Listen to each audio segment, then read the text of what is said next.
Welcome. This webinar is brought to you by the New Hampshire Training Institute on Addictive Disorders. You can access the recording of this webinar in the future, where it will be archived at www.NHADACA.org. After completing this webinar, please upload and complete the quiz in the file pod to the left of this PowerPoint, or you can access it at NHADACA.org.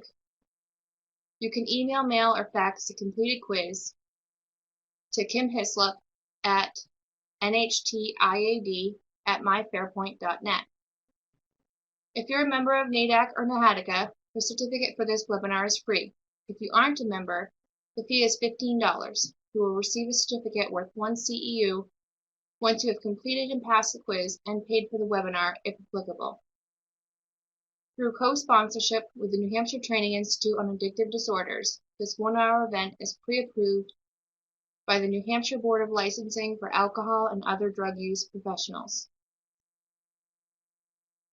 If you have any trouble viewing the webinar, audio problems, or have any technical questions, please contact us at 603-225-7060.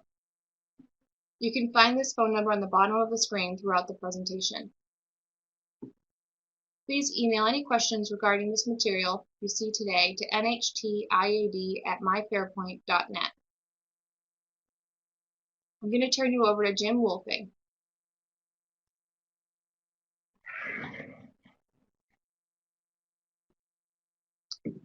Hello everybody, my name is Jim Wolfing, and I thought I'd start by telling you a little bit about myself, and then we'll get into today's webinar. I'm one of those folks that I'm not doing what I went to school for. I don't know if there are any of you like that out there. My undergraduate degree is in biology and chemistry. I then did master's work in counseling psychology and higher education administration, and I became a dean. I was associate dean of students at Holy Cross College in Worcester, Massachusetts. Did that for 13 years.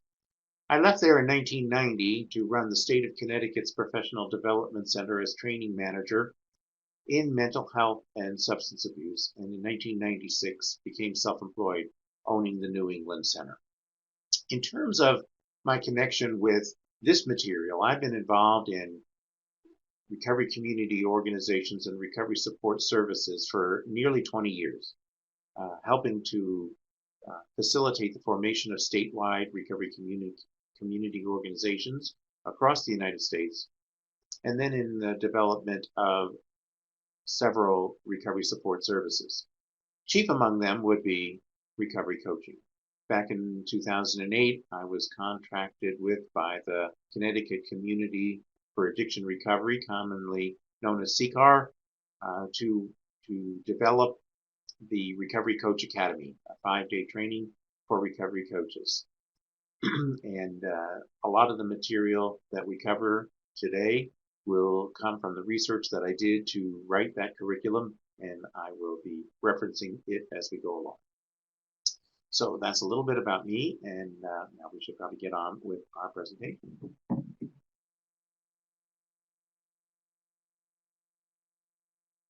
Let's start with the definition of recovery coach. I actually have, there's going to be 3 of them, I believe, as we move forward in this.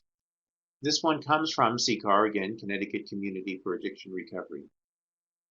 A recovery coach is anyone interested in promoting recovery by removing barriers and obstacles to recovery, by serving as a personal guide and mentor for people seeking or in long-term recovery. And before I refer back to this, I'm going to backtrack just a second because I forgot one part of my introduction, which is that I am indeed a person in long-term recovery. For me, that means that I haven't felt the need to use a drink or a drug to change the way I think, feel, or behave since September the 8th, 1984, putting me almost into my 30th year of recovery. And back to our definition, because I'm going to weave that through the whole presentation. So recovery coaching is really anyone who is helping someone to identify those obstacles that exist in their life that make it difficult to maintain long-term recovery. We do that by being a guide and a mentor for people seeking or in recovery. Honestly, with most of the folks that I've worked with, it's people who are indeed in early recovery, seeking to maintain that and enter into long-term recovery. William White, and I'm going to reference William White a lot throughout the time that we spend together. William White is clearly, in my estimation, and I don't think anyone would argue with me, the nation's leading writer, researcher into recovery coaching. Lots of recovery support services and lots of issues around recovery, but certainly for recovery coaching. And you can access any of his writings at williamwhitepapers.com. I'll say that one more time. williamwhitepapers.com. And he shares all of his material freely. So his definition of a recovery coach is, again, a person who helps to remove personal and environmental obstacles to recovery. That we've heard in the first definition. Links the newly recovering person to the recovery community. This is a very important piece to recovery coaching. Because we know that one of the strongest protective factors for people seeking recovery is to maintain those relationships with other people in recovery. Often that happens in 12-step groups, but this is really, it includes 12-step groups, but goes broader than that, to any place that you can find and connect with people in recovery. Serves as a personal guide and mentor in the management of personal and family recovery. And so here William White introduces the concept of not just individual recovery, but family recovery as well. Such supports are generated by mobilizing volunteer resources within the recovery community or provided by the coach when such natural support networks are lacking. And so that first part of that sentence really refers back to this connecting to the recovery community. And so the coach really acts as this connector, this liaison to volunteer resources that exist in the community. And then when there are none to exist, the coach does their best to find them or provide such information wherever possible. Now, this definition came from one of the very first Recovery Coach classes. The first time we did the Recovery Coach Academy, the 5-day academy, was in January of 2009. And shortly thereafter, there was a class who developed this definition. A recovery coach is someone interested in promoting recovery by assisting recoverees, and I'll get back to that in a second, to identify and overcome barriers to recovery, develop recovery capital, and serve as a recovery guide and companion for those seeking or sustaining recovery. So first, the term recovery.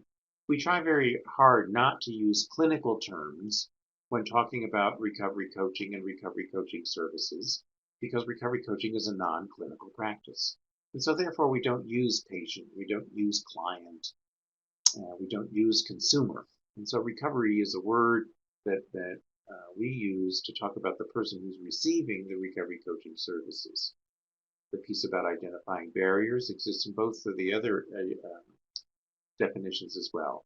The new concept here is developing recovery capital. And we're going to talk about recovery capital during this hour in two fashions. One is a personal recovery capital. That is the skills and talents and knowledge that I might have as an individual that helps me to maintain my recovery. And then you have community capital, recovery capital. And that is the ability of a community to support recovery. And again, I'm going to use community in a broad sense here, not just the people in recovery, but your town, your locality, your college if you go to one. What is their ability, the state, what is their ability to support recovery? And part of what a recovery coach does is to advocate for the development of both individual and community recovery capital.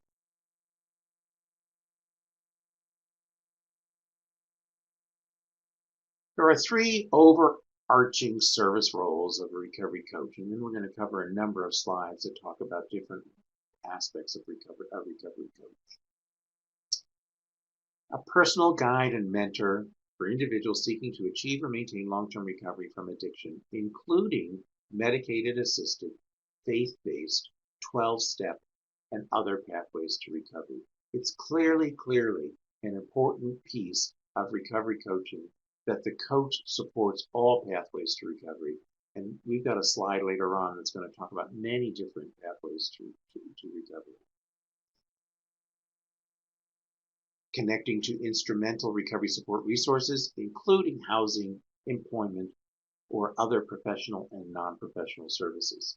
So I'm not saying that the coach needs to do that. I'm saying the coach needs to know about those resources so that they can connect the recovery to those resources should they be necessary and needed. And then to act as a liaison to formal and informal community supports, resources, and recovery supporting activities. And so the formal ones might be private nonprofits or state-funded programs or services operated out of faith communities or those sorts of things. And then the informal community supports are just those areas where, I mean, a knowledge of a recovery-friendly employer or recovery-friendly churches or those sorts of things are connecting people to those informal community supports.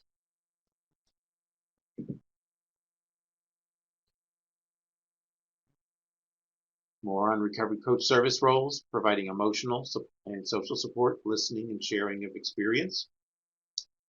Teaching of how an individual possesses some of their own recovery capital and to help them to sustain their recovery. I mean, lots of times people in early recovery really think they've burned all their bridges and they've tried so many times in so many ways to enter recovery and have not been successful that they don't believe they have any recovery capital. They don't believe they have the skills and knowledges that is available. And it's part of the thing that a coach can do is to really instill that hope and knowledge that we do have the ability to do this. And to provide assistance in setting recovery goals and developing recovery plans. The Recovery Coach Academy has a wonderful tool called the Wellness Plan, and we'll talk a bit about that later on. And so providing support in restructuring life and developing skills. Now, some of this gets to be a teeny bit repetitive, but there's just a lot of information here. Other service roles. Provides help in developing recovery support of friendships, kinships, and community networks. That's the connecting to either other people in recovery or recovery-friendly people in the community. Providing fluid links between treatment, peer recovery support services, and mutual aid. I think we know what treatment is, peer recovery support services, and mutual aid would be things like fellowships, so 12-step fellowships or rational recovery or women in sobriety or those sorts of mutual aid groups. It is important for the recovery coach to serve as a role model. It doesn't mean we need to be perfect, but it does mean that we do our best to be working on our recovery and share that if we're in recovery. We'll talk about that.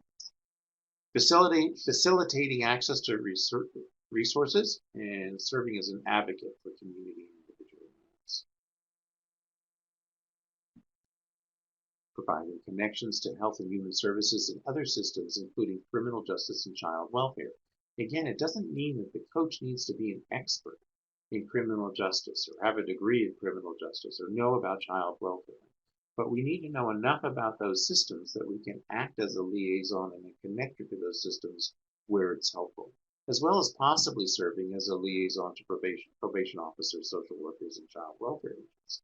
We're not asking coaches to do the work that the recovery needs to do, but it might be within the role of a recovery coach to, with the recovery's permission, to attend the first meeting with a child welfare agent so that that process can get started. And building individual, family, and community capacity for recovery capital. In individual recovery capital, we've really talked about. And then family, again, this is a non-clinical role, so I'm not asking the recovery coach or thinking that the recovery coach is supposed to become a family counselor. What they might need to do is to engage a conversation about the family and making some referrals to those resources which can help families support the recovery of the individual and get into their own recovery. And then an example, I've talked about community capacity for recovery capital a number of times, and I just thought maybe it would be helpful to give an example or two. I'm going to give an example from Massachusetts. And this was a grassroots effort largely led by the Massachusetts Organization for Addiction Recovery. That's the statewide recovery community organization in Massachusetts. We do have a statewide recovery community organization in New Hampshire called Hope for New Hampshire. But at any rate, one of the obstacles for people maintaining long-term recovery would be those folks who have a felony, and they would have a difficult time getting any jobs. And so the effort for building community recovery capital was an initiative called Ban the Box. And the Ban the Box initiative, which eventually was signed into law, made it illegal to ask on an initial application for unemployment if you'd been convicted of a felony. Now, clearly that information can be asked further on down, and you can do a criminal justice check and all that sort of stuff. Nobody's trying to hide that. It is that, though, we knew that when asking that on the initial application meant that most of those applications were immediately tossed. And the individual never got an opportunity to come and introduce themselves and let folks see the skills and abilities that they do.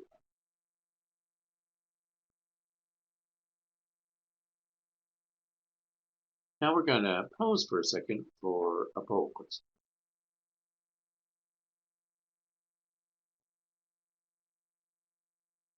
The question is, a recovery coach is someone in long-term recovery from alcohol or other drug addiction. Is that true or false?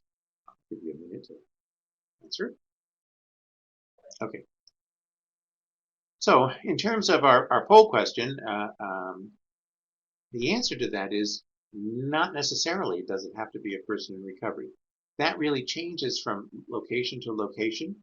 But in the Recovery Coach Academy, we support coaches being a person who is in personal recovery themselves, a family member who's in personal recovery, or an ally of people in recovery. Now, again, you might have some places that define that strictly as someone who has their own lived experience. But in this model, it is a family member, a person in recovery, or an ally. 4 goals of a recovery coach. This is kind of a synopsis of the things that we've been talking about. To promote recovery, to remove barriers, identify and remove barriers, to connect the recovery with recovery support services, and to encourage hope, optimism, and healthy living.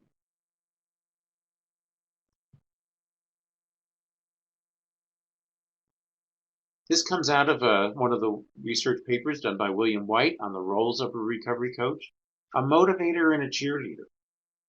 Folks sometimes need a little help thinking that they can do it. An ally and a confidant. Once again, depending on state law, actually, whether a person's a mandatory reporter or not, that's something that every locality would need to figure out for itself. But otherwise, outside of mandatory reporting laws, a coach is somebody who can keep a confidence.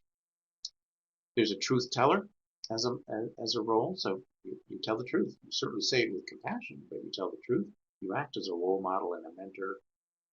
You help with a problem solver. Resource broker is a big, big part of the role of a recovery coach. Being an advocate, both for the individual and the community, and to be a friend. Now, sometimes we talk about being a friend, and we're going to talk more about service roles in a second. But the role of a recovery coach is significantly more reciprocal relationship than that of a professional or a clinician or a counselor would have. That doesn't mean it's 100% reciprocal, as just your friend growing up are, but it is more friendly and has a higher degree of reciprocity than those other relationships might have. A recovery coach clearly is not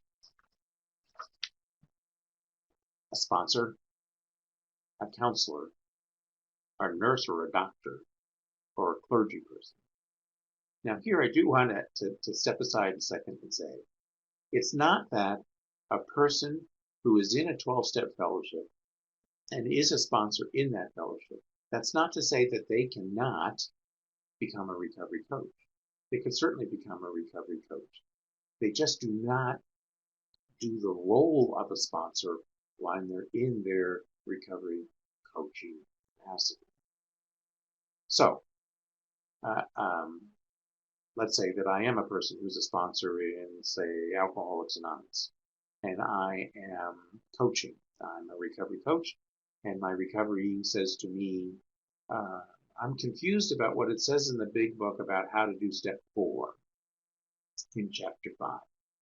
And now, could I answer that question directly? Clearly, I could answer that question directly. But what I need to say as a recovery coach is not to answer the question, but to say, do you have a sponsor in your fellowship? How often do you talk to your sponsor? Might that be a question you ask of your sponsor? Have you gone to a 12-step meeting lately where they talked about the 4-step? Could you raise your hand and ask that question there? So that would be my role as a coach. So even though I might also be a sponsor somewhere else, I don't act as a sponsor when I'm being a coach. The same is true as I've known counselors who become coaches. Now, they haven't done coaching within the same agency that they do counseling, but they could do both. They just have to be very careful about which hat they're wearing, and that it is clearly understood by their recovery what the role of a coach is and what the role of a coach isn't. I've known nurses who are that, and I've known clergy persons who are that. It's all about being clear about the role.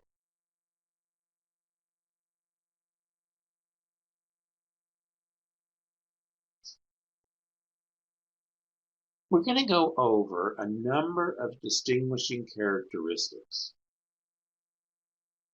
I think there are 9. There may be more. Because one of the questions asked a lot when we're trying to learn about what is a recovery coach is indeed, how is a coach different than a sponsor? And how is a coach different than a counselor? So I want to contrast that. And again, this is not my work. This is the work of William White and Ernest Curtis.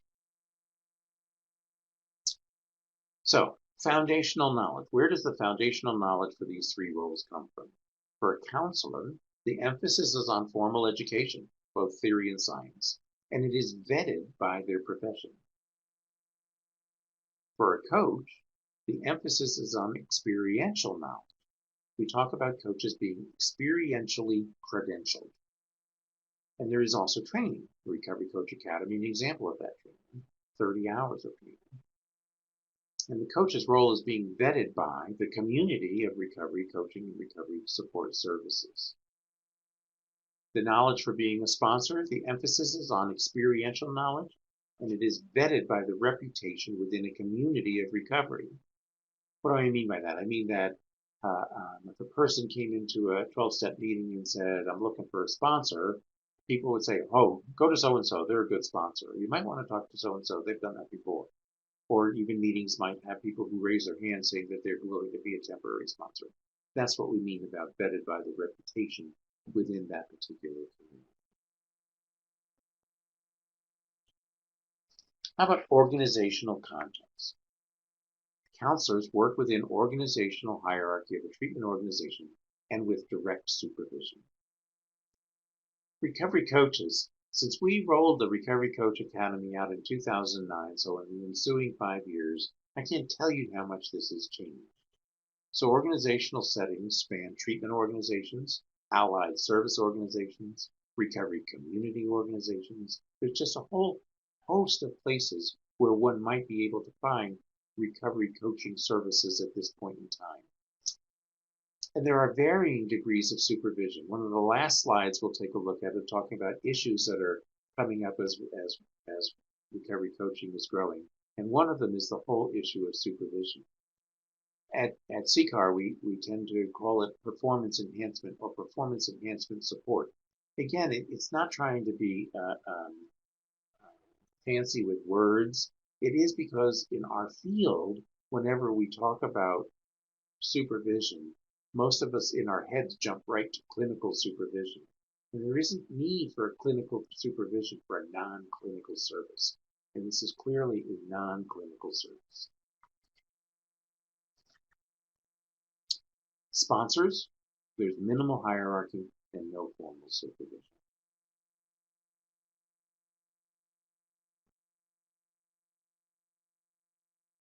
How about the service or support framework? Counselors work within a particular organization treatment philosophy. Sometimes that's very strict and narrow, such as we only do CBT, cognitive behavioral therapy here.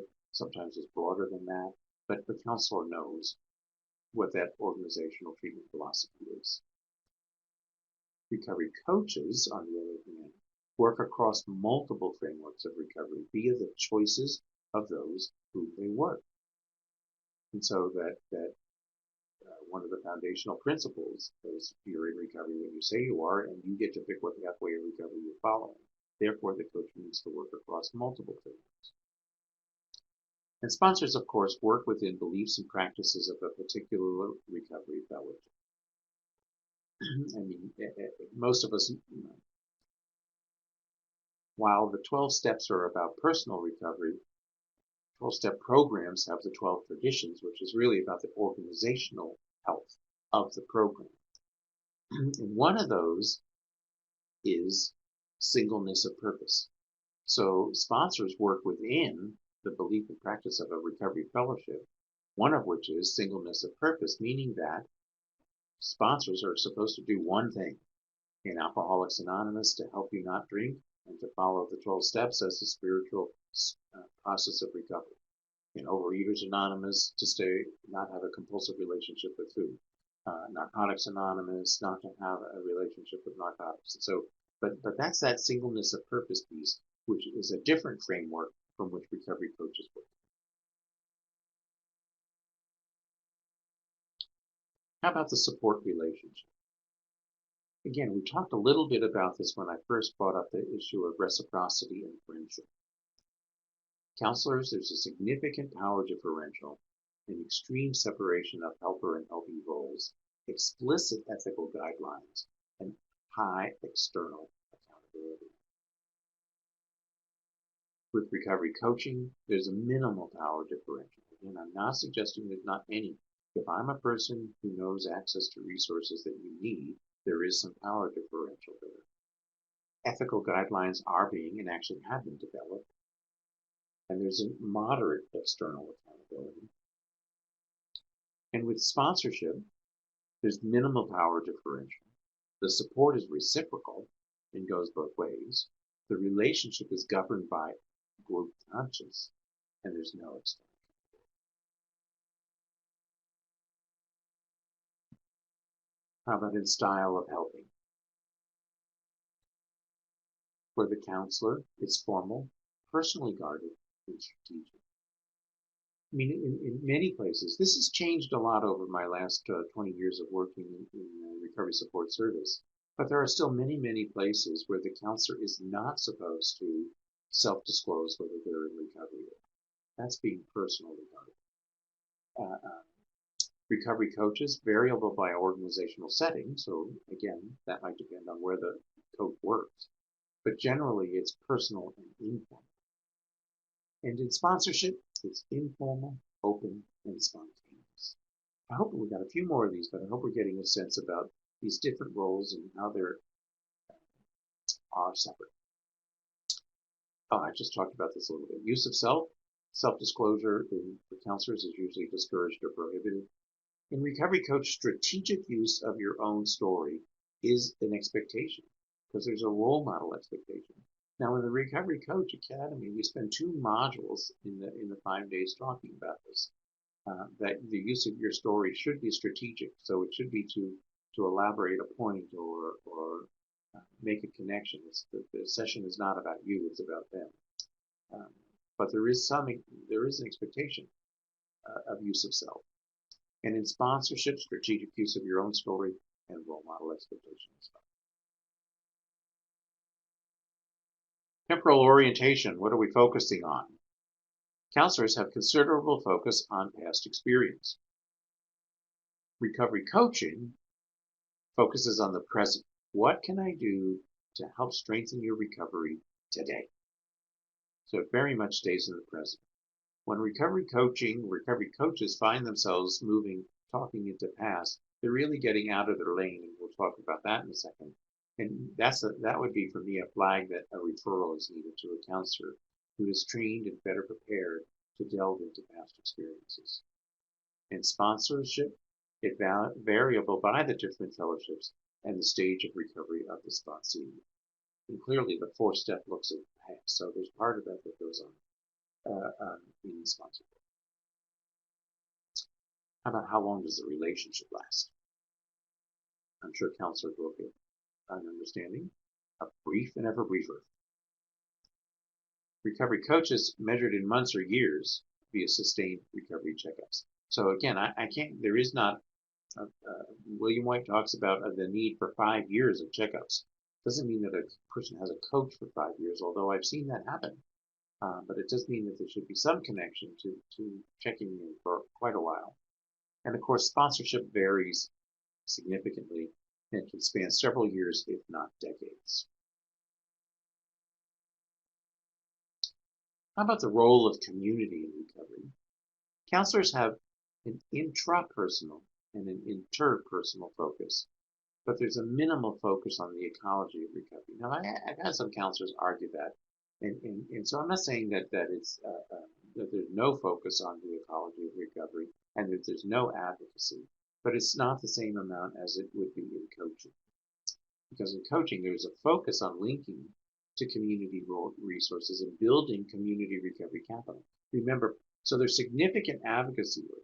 I think people think of coaches all the time in the work that they do simply with a single or many recoverees, but more one-on-one work. But part of being a recovery coach is this advocacy work that's both personal and community advocacy work. And in sponsorship, there's both intra and interpersonal focus, minimal focus on the ecology, and minimal advocacy. I'm sorry, there's a typo in that slide. And how about documentation? For counselors, extensive and burdensome. Clearly, there's an awful lot of paperwork in counseling. Coaching, minimal but growing. Again, that depends largely on where it's being housed. Many of the coaches that I know keep very, very, how many sessions and is progress being made, and no progress notes. There's no need to keep clinical notes because it's a non-clinical practice. And of course, in sponsorship, well, I shouldn't say of course, in sponsorship, there is none. So here we're going to move to another poll question. So here is our question. A recovery coach keeps no clinical notes, true or false? Give you a second to answer that.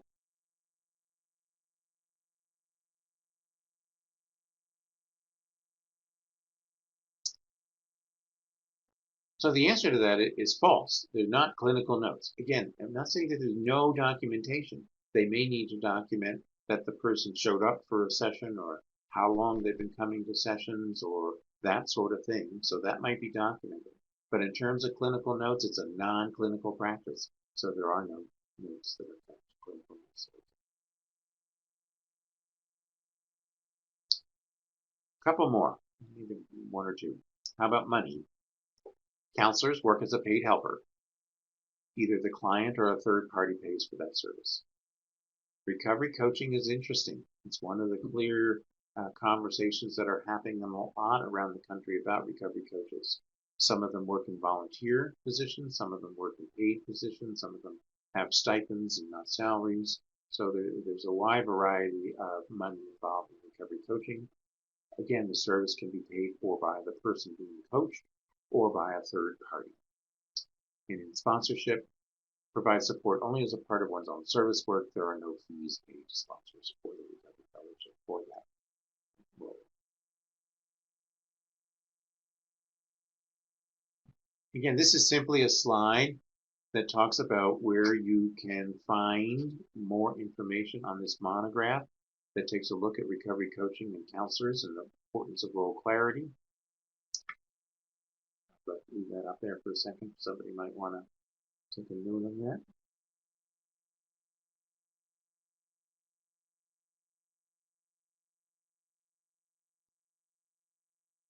So the critical question there, the critical component for all of that we just covered is the importance of staying in your lane. So coach, we talk a lot about this in the Recovery Coach Academy and in some performance enhancement groups. We've talked a lot about this, that a coach needs to make sure, even if they do have some clinical background, that they don't move into a clinical role. Even if they understand the role of a sponsor, they don't move into the sponsorship role. And if you remember, there were a couple others there. They're not nurses or doctors. It would be an expectation of mine that coaches do not give medical advice. And in fact, it would be an expectation of mine that a coach not disagree with medical advice. Now, if I had a recovery who was talking about something that I thought was really potentially dangerous, I might say, that's a conversation I would think that you might consider having again with your primary care physician. Or I might say, I think it might be a good idea for you to get a second opinion on that, but I should never say, you shouldn't be taking that drug, stop taking it. And in terms of a clergy person, again, you may have, I'm not really talking about knowledge of spiritual prayer or meditation or talking about these things, but getting into pastoral counseling is not something that a recovery coach can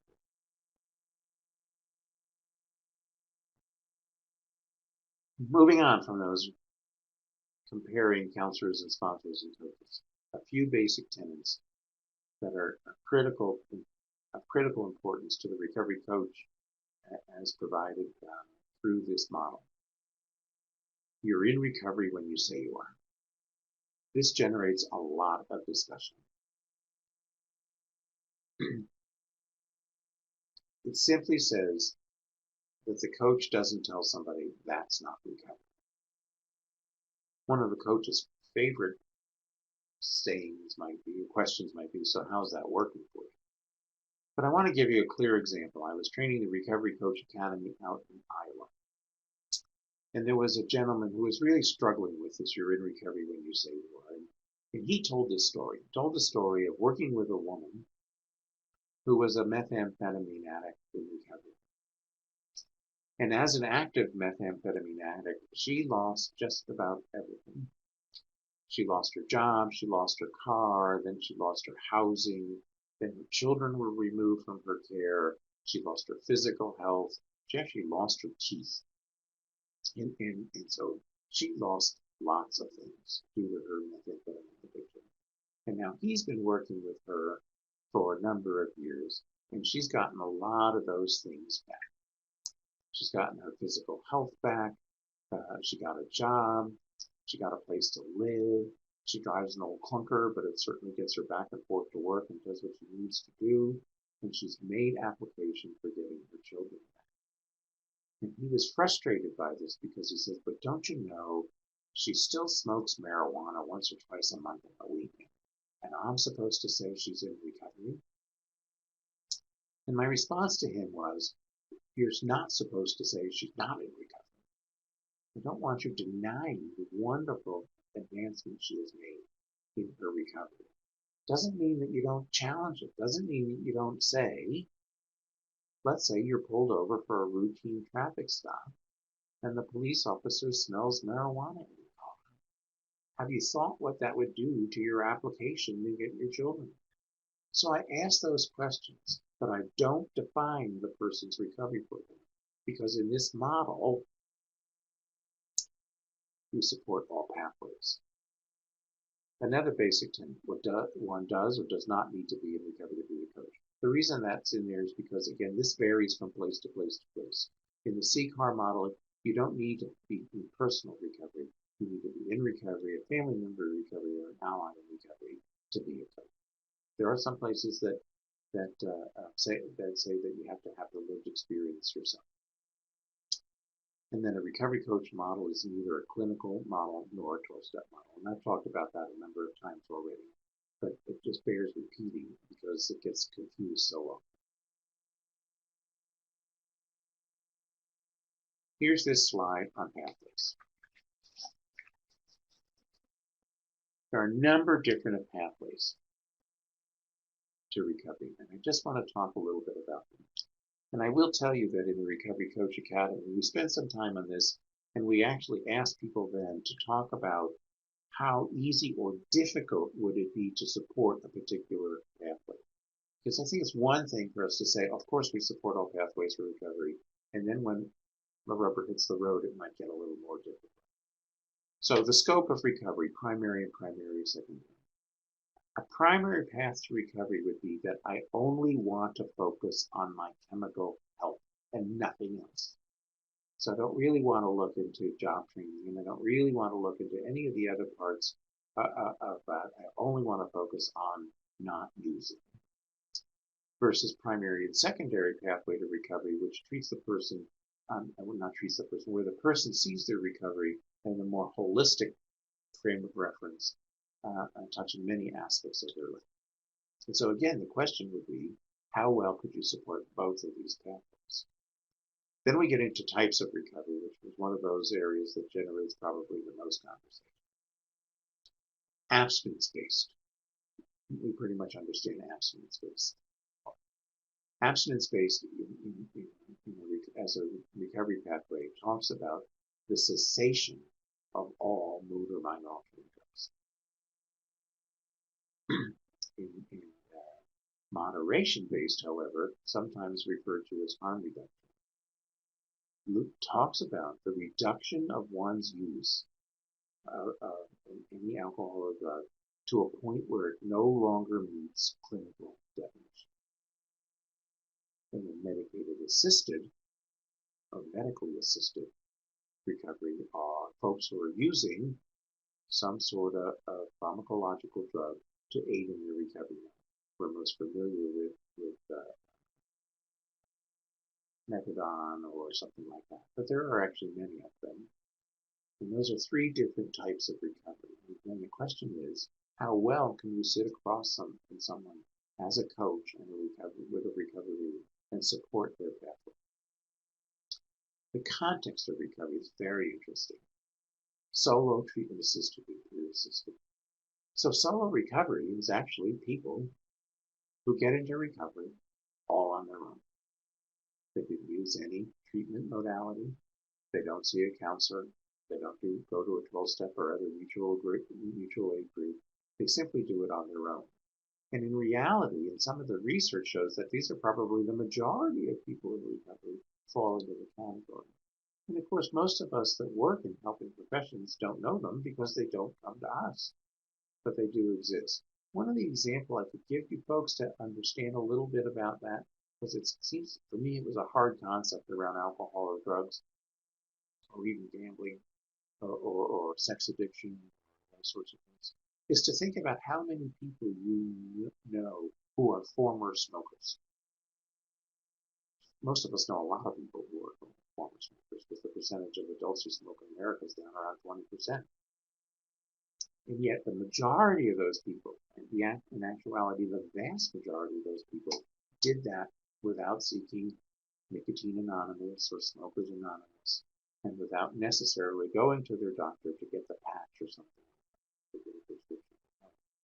And so people do solo recovery. Framework of recovery, religious, spiritual, or secular. So a religious rubric is one that uses a particular faith community.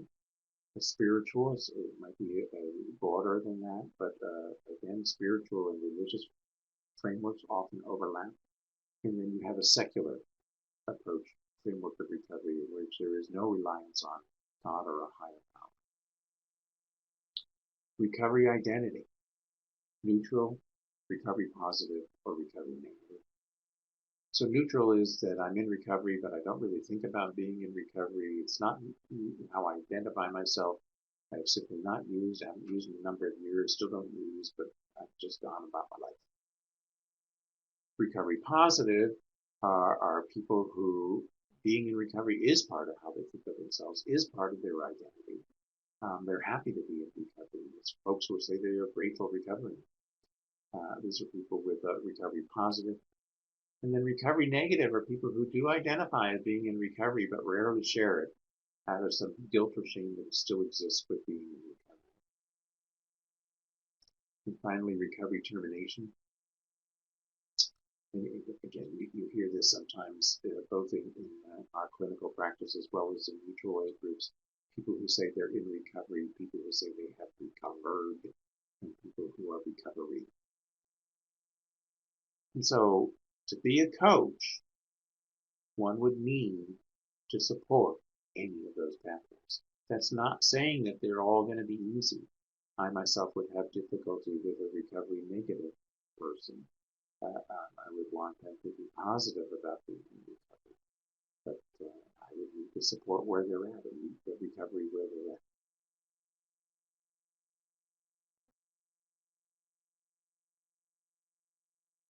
Some guiding principles about coaching. It's self-directed. What the person in recovery wants, desires, and can accomplish, not what the provider or the recovery coach wants to import to that person. They drive the bus. It's strength-based. In coaching, we focus on skills, capacities, talents, and strengths. It's an empowerment model. We help to provide the tools needed to empower the person to have mastery over their own lives.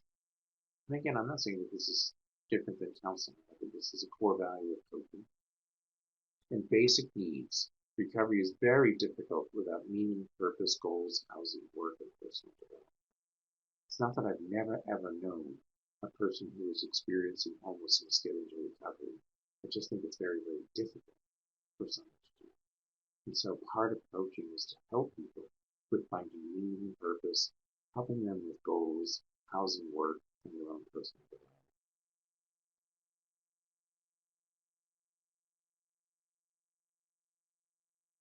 So I've referenced the Recovery Coach Academy numerous times in our time. So let me talk a little bit about it. It's a 5-day training. If anybody wanted to find out more about the Recovery Coach Academy, you can go to CCAR.US. That's the Connecticut Community for Addiction Recovery, CCAR, and it's just .US. And it's pretty clear on their homepage that you can tap into recovery coaching and find out more about the academy. A 5-day training opportunity designed for anyone interested in serving as a coach. It offers a comprehensive overview of the purpose and roles of coaching, while providing participants the tools and resources necessary to provide recovery support services.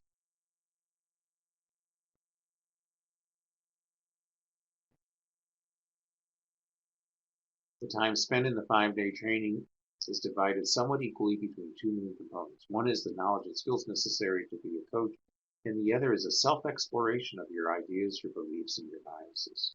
The example of that would be the exercises that we do around pathways. How well can we support those pathways?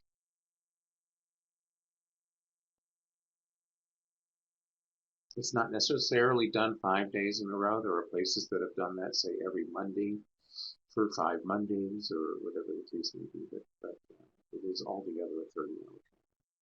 And I also referenced this earlier on, that part of one of the main tools for recovery coaching in this model is the recovery wellness plan. And it starts with, and this is owned by the recovery. It's kept by the recovery. The coach doesn't keep the plan. The coach doesn't refer back to the plan. Again, the coach doesn't keep those kinds of notes, so they don't have it, but it's the recovery's plan. And it starts with an overall wellness goal. And then there's 8 different categories, and there's some teaser questions under each of the categories. So they include connecting to the recovery community, your physical health, your emotional health, your spiritual health, your living accommodations or your housing, your job and or education, personal daily living management. That's things like budgeting and paying bills and understanding credit and things like that. And then, of course, a category for other.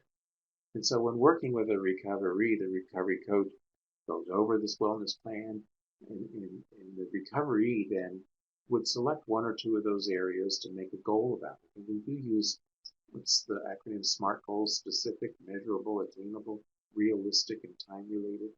And so they break that goal down into action steps and who else needs to be involved and when will I get it started by, and those sorts of things. And then the recovery goes and does the work that he needs to do. And probably the next time you meet, oftentimes that's once a week, and then you would go back over it. But it really helps to break it down and to make it into more manageable things. In my own practice of being a coach, there's been many times when a recovery wanted to make a goal on all 8 And it's like, no, let's focus on one thing at a time. Let's keep it simple, because that's a little like saying that I need to be physically fit, so I'm going to go from no exercise to running 5 miles and eating well. Probably a good idea to break that down a little bit so that it's a more manageable goal.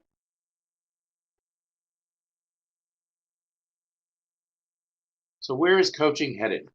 Now, I probably trained the Recovery Coach Academy. I'm not positive.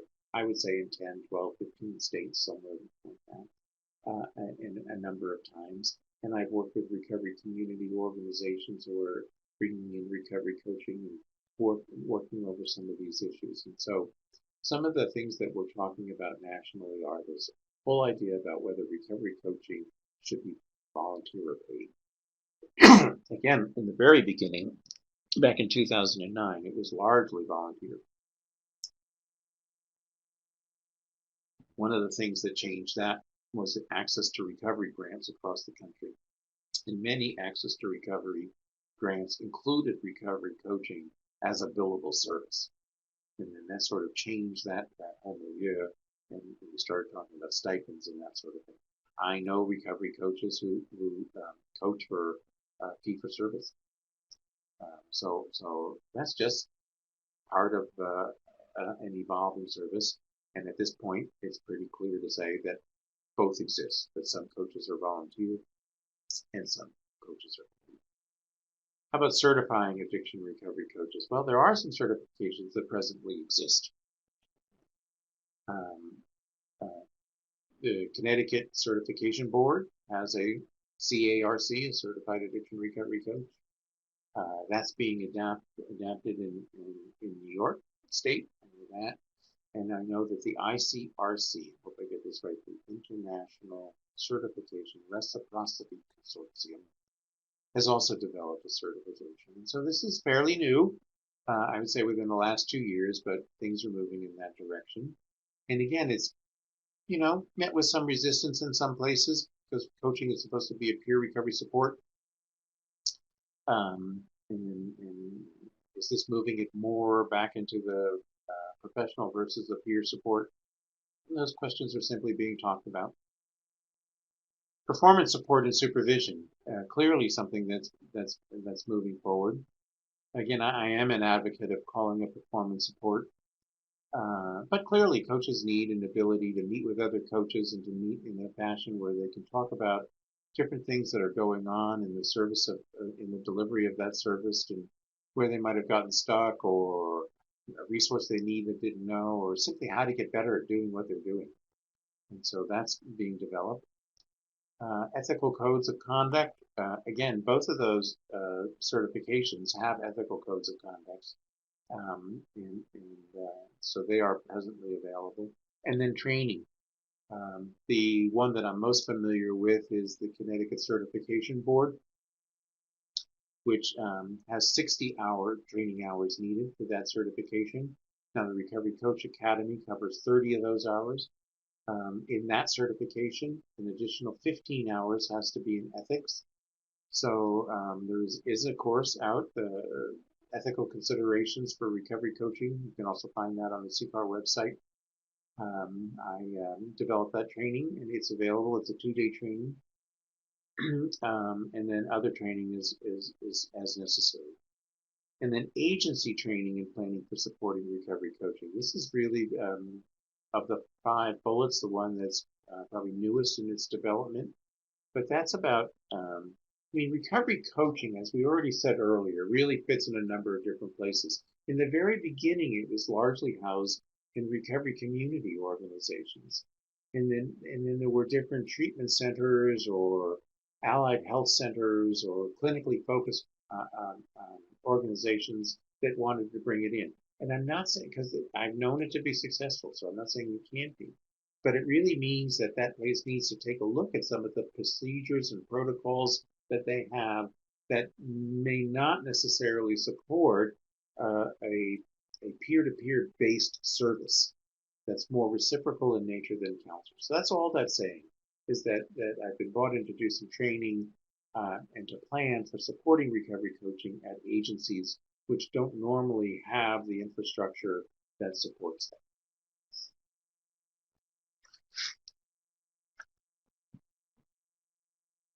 So I think we have time for a couple of questions. We'll see if there are any questions before we wrap up for the time that we have.